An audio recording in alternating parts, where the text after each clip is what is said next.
Hello and welcome to the latest edition of Stratably Discussions. I'm Russ Dieringer, founder of Stratably, a research firm focused on how consumer brands do business with Amazon and its rivals. Really excited for today's session. I'm joined by Todd Hassenfelt, a super student of the retail industry. Todd is e-commerce director, growth strategy and planning at Colgate-Palmolive, responsible for growing their digital business globally.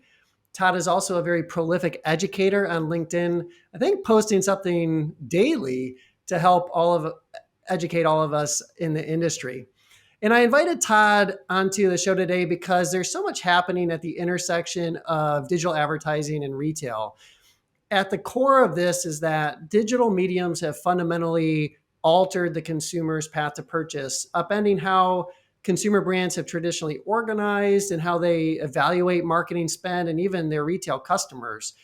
For most consumer brands today, they're organized around this concept of a linear funnel or this linear sort of path where you have clear distinctions for each step as the customer gets closer to purchasing. But this is growing increasingly antiquated, and it ignores the fact that the path to purchase is instantaneous and everywhere nowadays.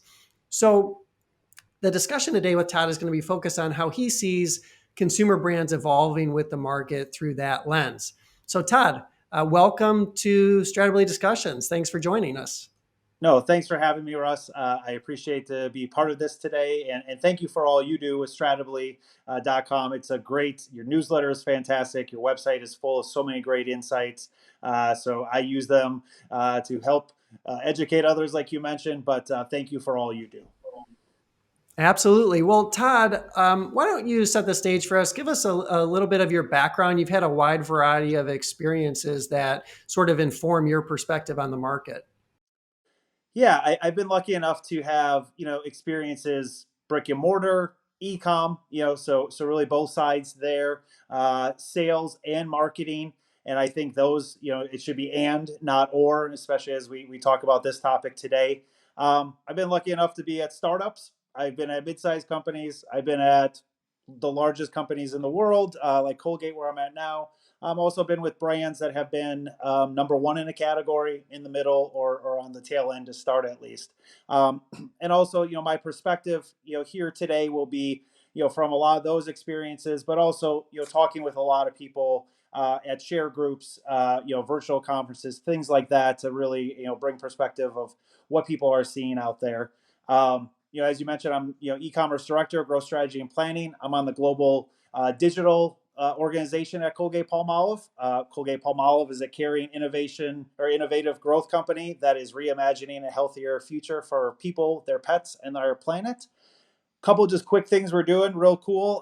Know your IQ or knowyouroq.com, your oral health quotient. So I would encourage everyone to check that out and discover what their score is.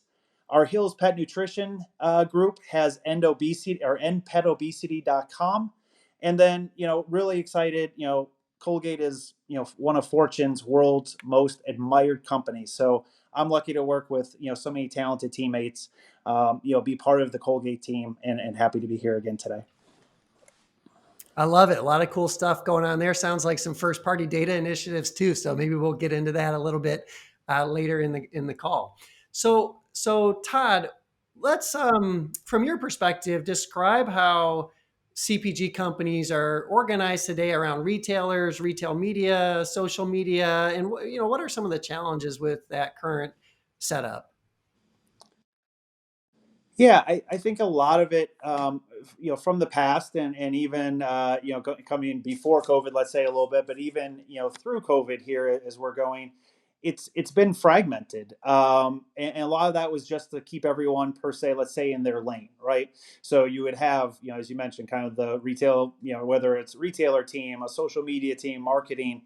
But as the lines are blurring, I think if we look at things like social commerce, I think like social commerce 2022 is where Instacart was in 2020.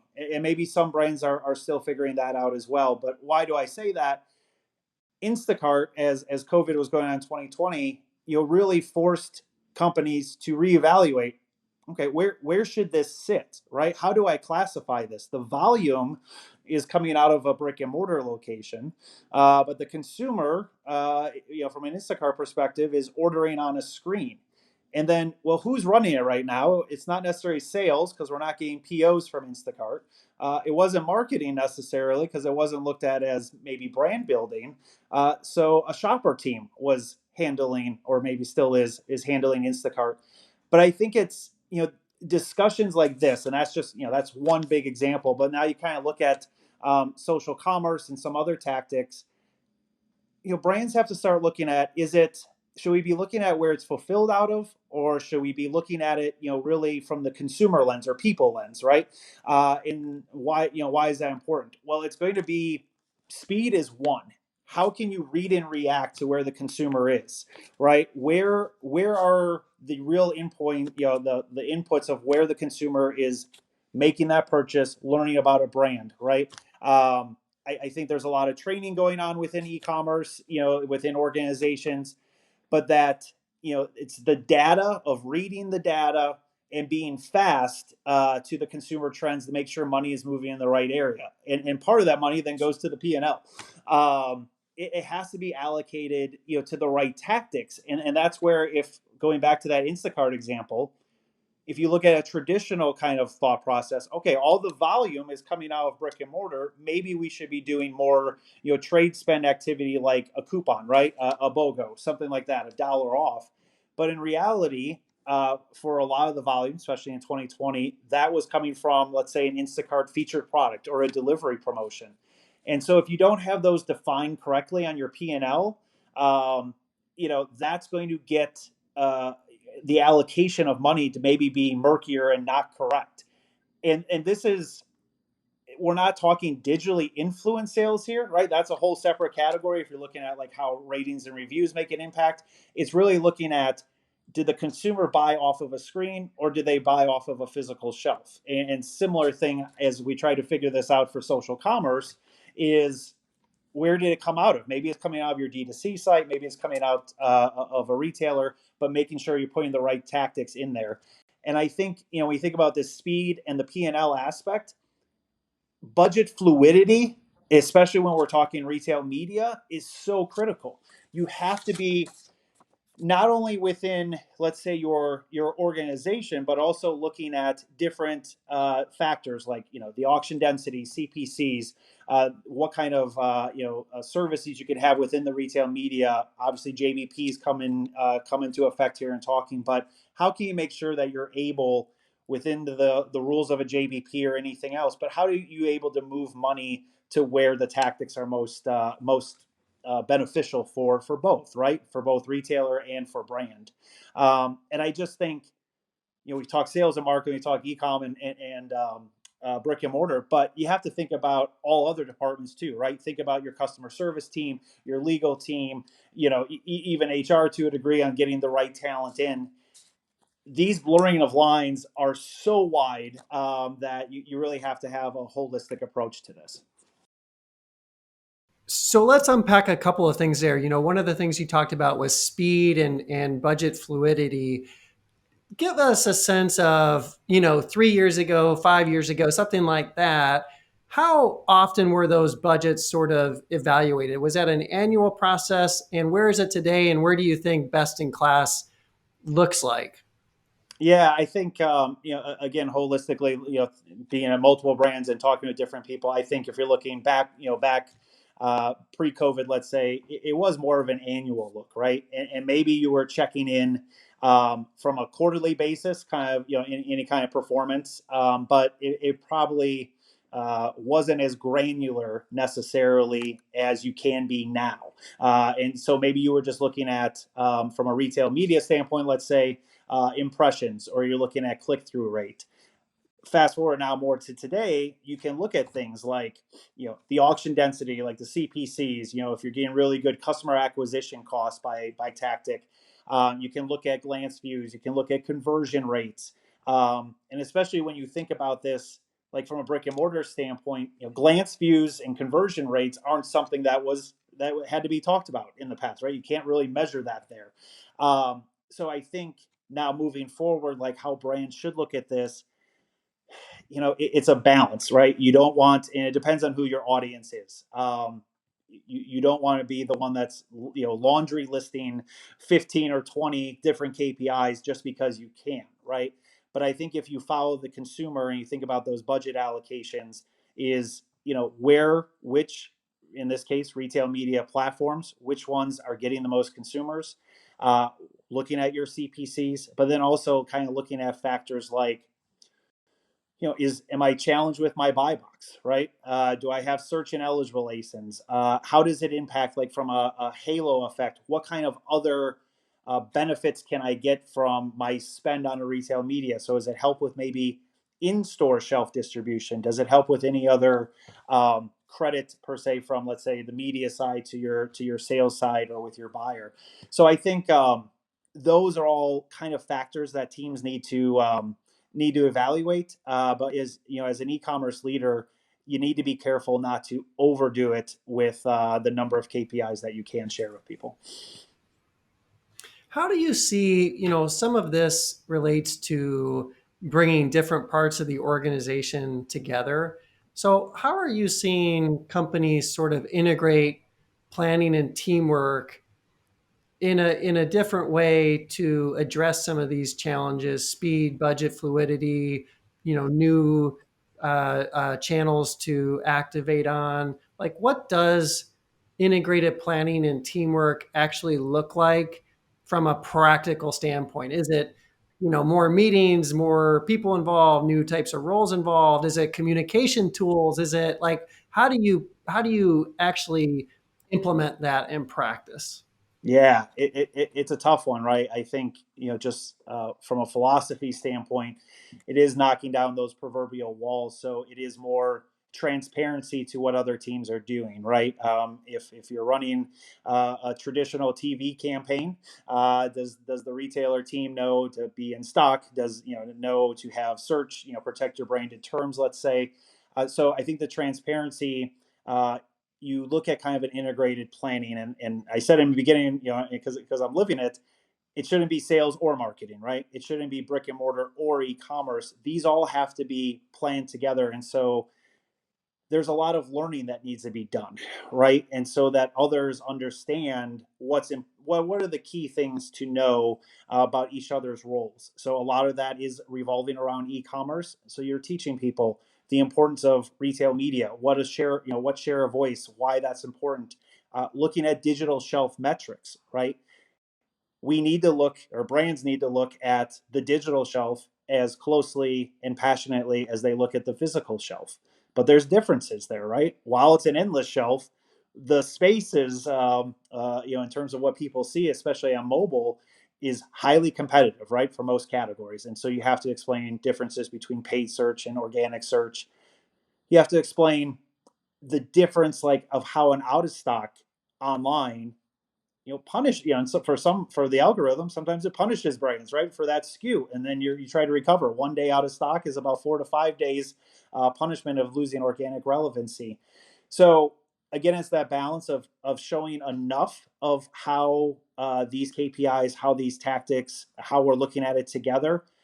But I think the key thing is focus on the consumer, right? Instead of focusing on a channel per se individually, focus on the consumer, or people, better said, is focus on the person that is either experiencing, think of it to like, they can start anywhere, finish anywhere, right?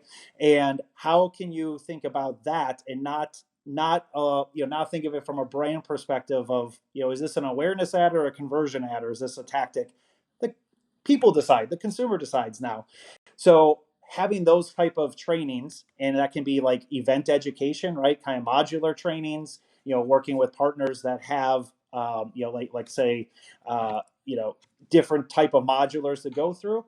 But also, how do you encourage people to do this every day and think about planning holistically and making sure that plans are reviewed by not a too large of a group, right? I don't want to say it has to be like Amazon's two pizza rule necessarily, but you want to have representation of all the key groups as a collaborative effort as they look at things. And it's becoming increasingly important, this concept of and, you talked about digital and in store, and it's and, right? And I think that is becoming more important because negotiations and working with your retail customers, it's a full picture, right? And I think the savvy brands are taking that full picture look and they're saying, hey, if we want to negotiate and create a really win-win type of situation with a given omni-channel retailer, there's digital components to that, there's brick and mortar components to that. They're asking us to invest in different things. We've got challenges with, maybe there's marketplace issues going on at a given omni-channel retailer. And so I think the consumer brands that can have that full picture approach to an omni-channel retailer ultimately can negotiate a better, higher growth, more profitable type of program for both sides. So it's not just like let's try to grow digital. It's, hey, we've got this whole picture, this whole business with a given omni-channel retailer. We have to be skilled on the digital side because, yeah, there's a lot of sales happening there. Yes, it's growing faster than in store, but also it very much influences our overall program, or it can influence it if done well. So I love the concept of and in how you're thinking about it. Spot on, Russ. I mean, that, call it maybe digital negotiation or digital category captain, but it is from an omni-channel approach, right? And yes, I think the more that brands can help their buyers, their media teams on the retailers, right? Because every retailer is in a different spot from their own omni-channel journey, right? There is not one playbook that says, "Here's how everyone's doing it. Now go tackle it," right? So how do you ask those right questions? How do you help them as well, right? They it should be a two-way street of helping each other. But end of the day, it's focused on people or the consumer. So how can you show different ways of making the PDP better? Maybe from a search perspective, looking at different categories of evaluation there, and just show here are some best practices. Here's what's going well, and here's what some opportunities. But if we do this, we can grow the overall category, right? And that's where kind of that digital category captain. But I think the brands that are flexible, right, and nimble, and really think about people or the consumer, and then do that kind of negotiation with retailers are really going to provide value to those and have insights ready to go. Stratably provides a lot of them. Where can you have, like, what are, if you do this right, if you have more, if you have better content, if you have better in-stock rates, any of this digital shelf piece, but how does that then help your business, right? And there's enough data out there to show that this is truly an omni-channel piece, and how that omni-channel shopper will spend more than just an online shopper or just an in-store shopper, right? And end of the day, how do we connect with them to make sure it's truly a win-win-win? So let's switch gears a little bit and talk about it from the financial side. So much of the promise of digital marketing is you can sort of like measure very specifically, the return on ad spend, and we put $1 in and we get $2 out. And I think in some respect, the pendulum maybe has swung a little too far, in that, uh, with that philosophy. But that's sort of what many teams are looking for and looking at. What is the return, the specific return that we're driving with this spend? But there's all sorts of kind of interesting elements to that. And one of them is with Amazon. And on Amazon, I'm curious to get your perspective, Todd. There's non-endemic advertisers on Amazon. Non-endemic meaning they don't sell anything directly on Amazon, but they're advertising on Amazon. Well, clearly the KPI for that Amazon ad spend for them is not Amazon sales, because that would be zero. They're not even offered for sale there, right? But consumer brands that you can buy those products there. Amazon's traditionally thought of sort of, as a retail customer. And so we're going to measure everything through the lens of Amazon sales that are driven by these advertisements. So can you talk a little bit about that, the flaws? I've already it's a little bit of a leading question, but some of the flaws, with that approach, and maybe what would be a better way to think about uh, measuring this type of investment, and therefore from a budgeting perspective and who's controlling the activations, there's all sorts of implications as we think about that differently. Yeah, a lot to unpack there, and you're right. I think one is again, it comes back to balance of things, right? It can't be just one or the other. But I think ROAS has been so easy to measure that it's become too much of a crutch, though, right? And it's become maybe for some brands, either in the past or maybe still, it's coming to a point where it's the only thing being looked at. But really, when you think about this, from a ROAS perspective, it should be maybe not the ceiling of what you're trying to get, but looking at it from a floor perspective. And why is that important to look at? Maybe opposite of what you're used to. You can chase a high ROAS, and especially if you're looking like at retail media search, by bidding on a lot of your branded terms, right? But is that really then incremental? Are you truly building the business, right? And so I think you have to look at different things, like we've kind of mentioned, CPCs, auction density, where are people at, or the consumer. I think the other part, because ROAS has been easier to measure, then yes, a lot of people have thought within companies that this is just a conversion focused tactic, but that those non-endemic brands, and I'm glad it's getting more attention now, but they have been doing this for years, right? I think Kiri Masters' book Amazon for CMOs talked about this, on how automakers were advertising tens of millions of dollars, and still are, on Amazon, yet you couldn't buy a car on there, right? And I know that's changed now. There's some cars you can actually buy on Amazon now, but not the norm. But when you look at this, so you have kind of that example. Why would non-endemic brands advertise? Well, they can build brands. But then you even think about a couple of examples like Buy Drinks, right? And how they used Amazon to really build their brand. I think it was from 2 years ago, the Amazon winter coat in New York, right? No one even really knows the brand. It's just the Amazon winter coat. And then think about with like digitally native brands. While they're on their own, D2C site as well, but they're using Amazon to help they're building their brand to get into the lights of, Target, Costco, Walmart, etc. So I think like sharing those examples of different brands or different examples is one way to kind of break that mentality that Amazon or any retail media network is only conversion focused. And then another one is, and this is more specific to an Amazon or any kind of retailer now that's going into like DSP.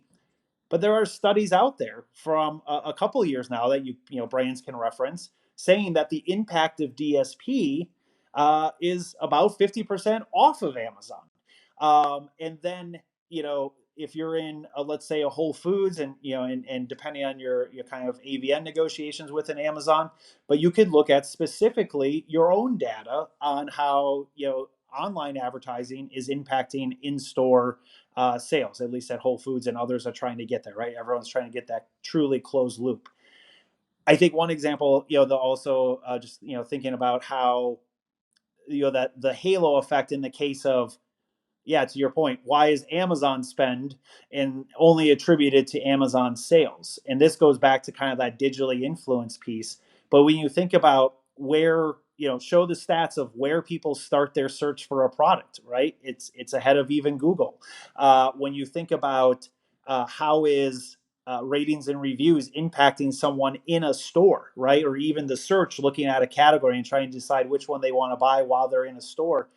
So I think this, this is a conversation that brands need to have even with their, accounting partners, their external partners, right? And even with inside the company, is search doesn't necessarily always get you the sale. It'll get you the glance view. What you do on a PDP and other things will earn you the conversion.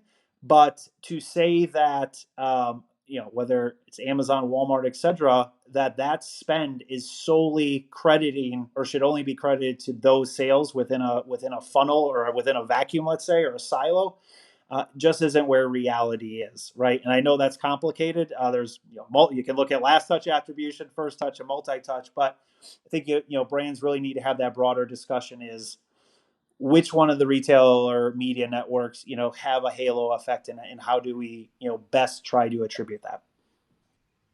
Why do you think it's so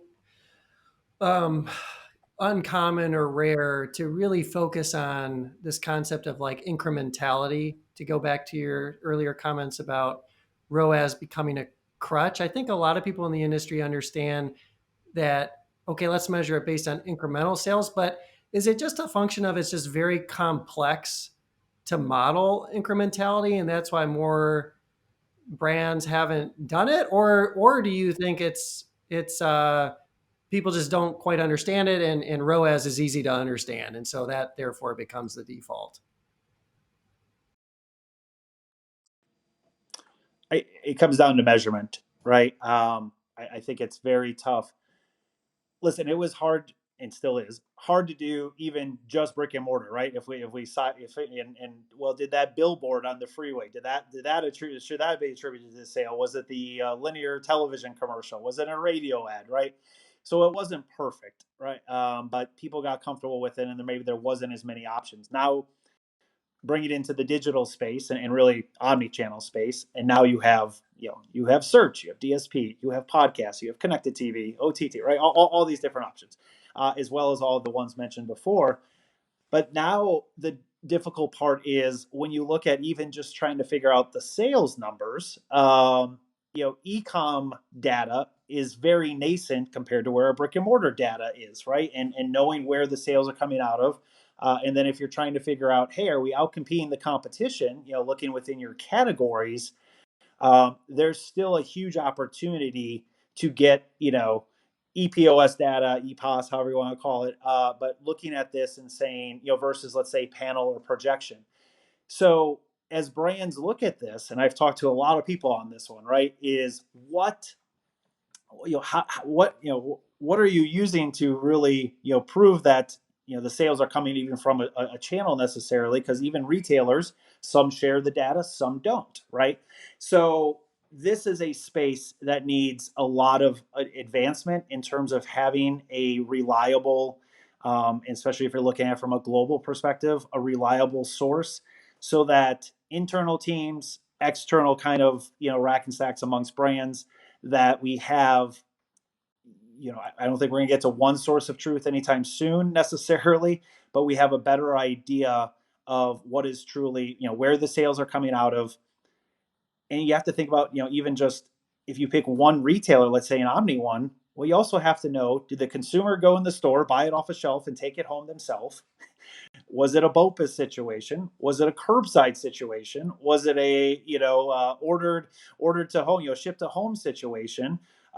If it was through, let's say, an Instacart, but it came out of Target, okay, how do I make sure that reporting is not being double counted and at the same time not being neglected?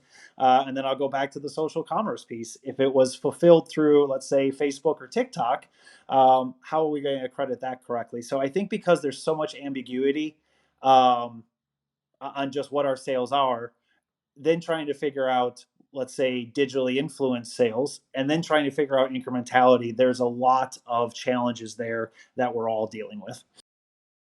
And I think that speaks to just how early innings this all really is from an e-commerce and digital standpoint, because what we're talking about is just trying to measure like where did the sale happen and roll that up across retailers and then roll that up across markets, right?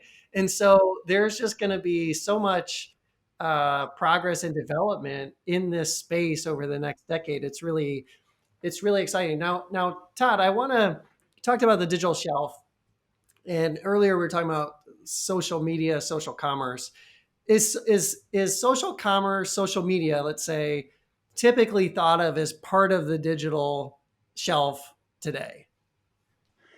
This is that's such a good question. Is it thought of, or has it been? Probably not. I would say no, it has not. I think there's still a lot of work to be done just on digital shelf, call it, on your main retailer networks. When you think about, though, this question, is a social feed part of your digital shelf? Well, on one side, you could make the argument of yes, and you would do so because you could say, well, can I search for a brand name on social media? Yes, you can. Can you search for a category on social media? Yes, you can. Are there, in essence, PDPs to a degree, or can you convert off of social media now? Yes, you can. So is sometimes for a brand, that social feed for your brand, the maybe first and only time they will engage with your brand, right? And so would you want to have the best experience, like you think about your digital shelf? Absolutely. So on that side, yes, but then you can make the same argument, all those questions for Google, right? And Google isn't a social media channel, not yet, and it hasn't it hasn't maybe cracked the code on shopping, and but you could do all those things, right? Search for brand, category, etc. So I think this is going to be a fun debate for the industry, right? Is how should we look at this? Again, I go back to where's the consumer at, right? And how do they look at this? But if brands, a lot of brands want to have, kind of this concept of frictionless commerce. Um, and I think it was Anheuser-Busch, right, had a convertible display ad, right from that display ad. And that's just maybe the tip of the iceberg of what's coming here. But then you go kind of on the opposite end, similar to a social post, but like Amazon post, right, with what they're doing, kind of their Pinterest lookalike piece. Now, I'm pretty sure most brands are looking at any sales coming from that Amazon post, which is same kind of social feed concept, and they're probably attributing it to Amazon. So I think, and this is another one, right? How do you track this, right? How do you truly say what was a sale off of TikTok or Facebook, whatever? So that's going to be part of the challenge here. But I think from that that consumer experience, it's probably one brands should start talking about if they're not already, and say, how do we make sure, if this is our first and only chance with a consumer, or maybe they're a lapsed user and coming back and seeing us in a social feed, how do we make sure that we're putting our best foot forward? So I think it's one that we should be looking at as part of the digital shelf, but definitely a polarizing topic right now, if for those that are even thinking about it. But you even think about our social feeds and shoppable media companies like a Micmac, let's say, right, where now the consumer or person has the choice of usually about 4 different retailers that they can go to right from that social post. And again, that could be what was deemed by a brand an awareness post or a convertible post. But end of the day, the consumer, the person's deciding. So a lot of advancement will come from this, right? But I think, and we haven't even kind of touched on super apps, right, where you're only in one app and you're doing everything within that. So what are we going to count that as? All this blurring of the lines means brands should be having these discussions internally so that their teams are aligned, but it's really defined as well, right? Define and align so that everyone's measuring the same way, at least internally to start, and then we'll figure it out as an industry as we go. And I think part of what's going to help inform this debate is how technology sort of develops to help brands make sense of it. And what I mean by that is, right now you have different providers on, share of voice, sales and share type data providers, and they'll say things like, you have 3.5% share of voice on Amazon, or 2.8% on Walmart.com or something like that. But no one's really doing that for TikTok. Like in your category, you have 1.2% on TikTok, or so whatever the analogy is, it doesn't really exist right now. At least e-commerce teams aren't really looking at any of that information right now. So I think that as the technology sort of develops and helps give e-commerce teams that type of information, it'll be thought of, more along the lines of a digital shelf. But even, content management, content syndication companies, I don't think they're necessarily thinking of, social media for the most part as like the digital shelf. So it's really, really an interesting time as those two come together. Yeah, technology, and it goes back to this is why the collaborative planning internally is so important, right? Because let's say your influencer team, right? For TikTok, there's the hashtag out there now. I think most people know, but TikTok made me buy it, right? Uh, you know, there's even one, for brick and mortar. If you look at Costco, does it again. But yes, you have to look at this and say, what is the importance? So maybe your influencer team is telling you wow, this TikTok, where our product made it on TikTok, maybe buy it. Then now your sales team needs to know to have in stock. You have to talk to your supply chain team. Um, Maybe like in the best case example of like the ocean spray. I mean, they had a campaign that they weren't planning for that they had to react to, right? Thankfully, we've had a TikTok piece as well with people asking about our toothpaste and how the stripes happened, and we responded in kind, in time, right? And had a great TikTok response. Brands need to do these type of things and not be on one team cannot be unaware of what's going on elsewhere, because at the end of the day, if you are not aware and not collaborating internally, the people or the consumer lose out because it may not be as great of an experience as it could have been.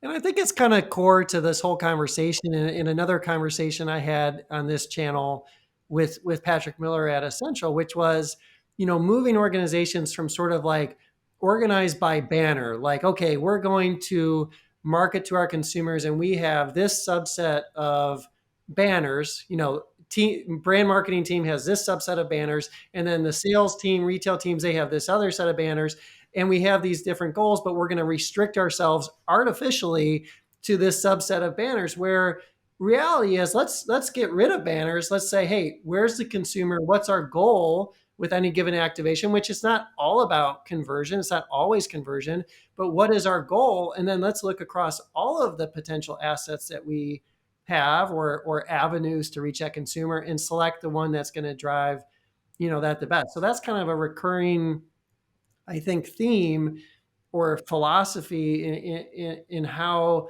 leading consumer brands are starting to think about this. Is we've got these silos, we've got these kind of barriers, but we've constructed them ourselves. So we're sort of the problem in a sense, and we've done that for good reason over the years. But now that this is changing, we have to sort of reevaluate those artificial constraints. Yeah, and one, I will say that conversation you had for Stratably.com with Patrick was fascinating. I encourage people to check out the whole thing. But to this point, on kind of the change in mindset, let's say, yes, it's going to be a transition, though, right? Because if you think about like that P&L that we talked about earlier, there's reasons why that P&L has worked so long in terms of giving people credit, and whether that's for their bonuses or forecasts and things like that. So there's definitely a need that version has to stay in place. But can you have um, alternate use case P&Ls potentially? Yes. When then you're kind of looking at things from a P&L that looks at that concept of, yeah, was it bought off a screen or was it bought off in a shelf, right? And then that could decide how funding for tactics is used. Or you kind of look at, instead of even looking by brand or by category, yeah, to the point, do you look at it by SKU and by that consumer? I think the the challenge will be how much data can we get so that everyone feels comfortable about that, call it, whether it's attribution or actual credit. And this is another conversation, kind of define and align. But I think it's going to be stages of different P&Ls that have different use cases until there's kind of a move back to a singular one that covers everything that's going on in the marketplace, let's say. Todd, let's talk a little bit about how roles like you're in are changing and evolving over time. You've been in director, VP of e-commerce type roles as you led off with, big companies, smaller companies, et cetera. How is that director of e-commerce, VP of e-commerce role? How does that look different today? Like, what's more important today than it was a couple of years ago? Yeah, I think, and not as much maybe with director, but with VP of e-commerce, let's not ignore the fact that I think that title, I don't have the exact numbers, right? But that title is more common now. It was happening a little bit already before COVID, but definitely, since 2020, I think the VP of e-commerce role has been one that has either evolved or been created because of the importance now, and that the whole organization seeing that in a VP room per se, that there needs to be a seat at the table, even if you go up to kind of a chief level, right, a chief digital officer, and how those titles are increasing. Why is that? And it kind of goes to the question of what's different. It has gone now from you need to kind of knock on the door, or hey, this is important, we need to look at this, I know it's only a small part of our business, to okay, we've as an organization we've funded your e-commerce team, your digital team. Now what are the results, right? And so it's been more of okay, now what are you doing with the allocation, the resources that you've had, and showing results. But part of that then is educating. It's a constant education of where we are, what we've done, where we're at, and also where we're going, right? Kind of a player, coach, general manager all in one. So I think that is such a big part of this role, kind of, whether it's a director or VP role, to make sure that there's, kind of talk about the define and align, but you really have to do it at that level to make sure that resources are allocated the right way. I think even a lot of people have lived a situation where they were the only person in the entire company of ecom, right? And so now, most likely, you've gotten more headcount, but that headcount is now in great demand. So not only is it recruiting, which would seem obvious, but but it's also retaining talent.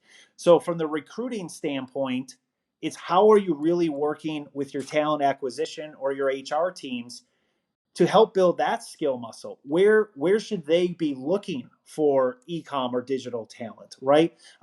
What are what are some of the resources? Who are some of the people kind of to look at, and what does that mean? What is digital talent, right? And how can they learn more about it? That's one side. And then also thinking about job descriptions, right? How do you write a job description that's going to attract the talents you want? That's a little different skill set when trying to explain an ecom role, because titles are so, there's been studies out there. I think our common friend Harry Joyner has kind of shown how an ecom manager and an ecom vice president can have the same job description based on different companies, right? And so how do you make sure you have the right one written? I think from a retaining talent though portion, again, one, if you haven't had people in the past and it's your first time, that's a whole different skill set to learn. But if you have, I think in the e-com space, because the battle for talent is so fierce, how do you put people in a position of their strengths, right? So that they can maximize their ability, but yet give them enough stretch goals so that they're not bored, right? And so that they're learning and have the ability to develop their own skills as well, within the company, and obviously they're probably doing it outside already. But I think it's as a leader of the teams, or if you're their direct report manager, you want to give them the autonomy of doing their job, but you want to be there when they need the support, right? If they come and ask for a resource, can you knock down those obstacles for them, right? If you're a VP of e-commerce, let's say, how can you help support your team without, kind of micromanaging them? That's kind of on the team side. I think when you think about, directors or VP of e-commerce, prioritization of resources is so critical. And just this retailer media network, right? How many can you invest in? How many should you invest in? Why are you investing in them?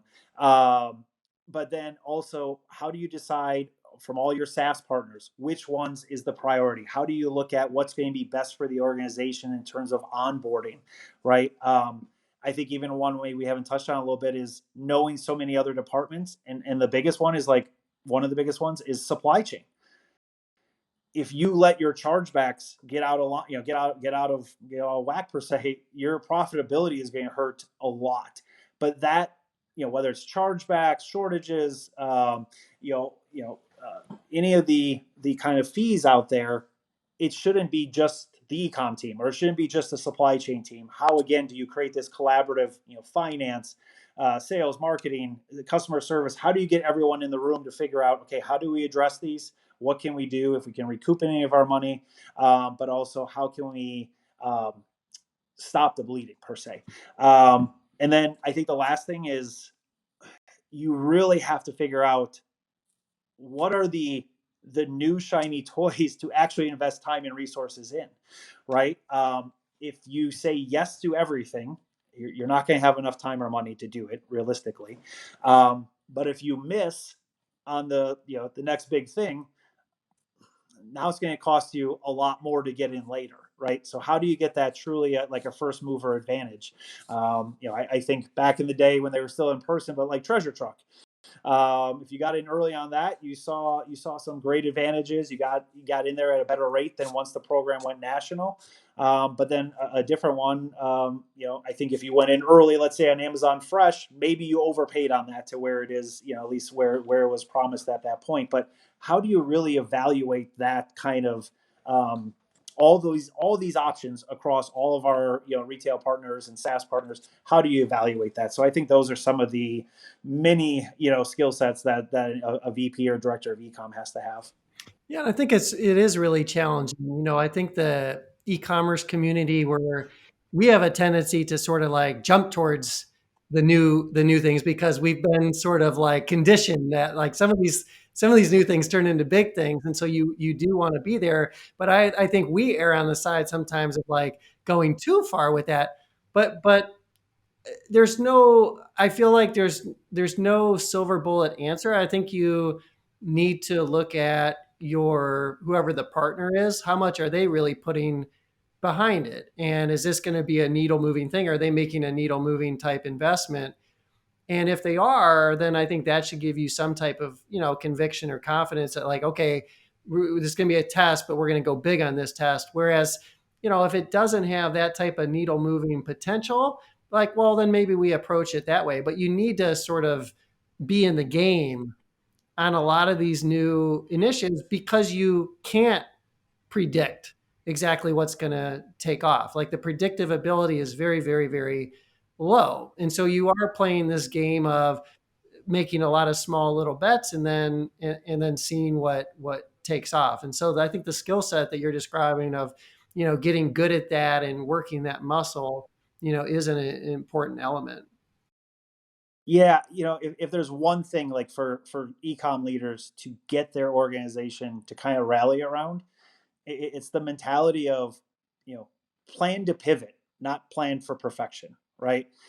Not everything's going to go perfectly. Rarely does, right? If anything, the last couple of years have taught us that in a big way. But I think you have to have the balance, right? Too much planning, you'll miss the opportunity. Too little planning, you're probably throwing money at things versus placing smart bets. So get the organization to plan for pivots, not plan for perfection. If you can do that, that then helps all these kind of conversations. Regardless of topic for the most part, but just make sure that there's kind of these flexible guardrails, right, in place, that it's not going to be perfect, but we can adjust quickly if needed, so that we're not inefficient with spend, or we're not missing out on an opportunity to invest, or even just time for people. How to make sure everyone feels that their time resource is best spent as well. So yeah, absolutely. And I think it comes back to that kind of that education piece, right? And that goes up and down the line, right? It's the people hands on keyboard, but it's also your C-suite and your board of directors. How do you explain, especially up the line in a board meeting, how do you succinctly explain your investment, what you're doing, and then what's coming next, all in the time slot that you have? Well, and Todd, and I've done some research on boards, and there's not a lot of great representation on the tech side. So we're going to see some progress on that as my estimate here over the next couple of years. But let's call it there, Todd. I was taking notes along the way. Some things that jump out to me. We talked about speed. We talked about budget fluidity. We talked about the importance of just transparency, across teams and how important that is. This concept of it's not or, it's not cutting up the pie. It's all about and educating the organization, planning to pivot, doing a lot of test and learn because we can't really predict what's going to take off. So really important, I think, lessons from this conversation. So I just want to say thank you so much, Todd, for spending the time with me today. Tell us, Todd, for those watching, where else can people connect with you and learn from you? One, thank you for having me, and thank you for all you do for the community, the e-commerce community and the business community as a whole. To learn, more from me, or just kind of see what's going on. And I learn a lot from others, but I think LinkedIn is the best spot. So Todd Hassenfelt at LinkedIn. I try to post things that help people, no matter if you're in the beginning part of your journey or the end part, or in the middle, whatever. It's all about, again, I think the biggest thing here is it's about teamwork. It's about community. How do you work with people, right? Not compete against them necessarily. There can always be friendly competition, but how do you make sure that the consumer or people are really the focus first in sharing of ideas? So thank you for having me. This has been a great conversation. All right. Thank you so much, Todd. Have a great day.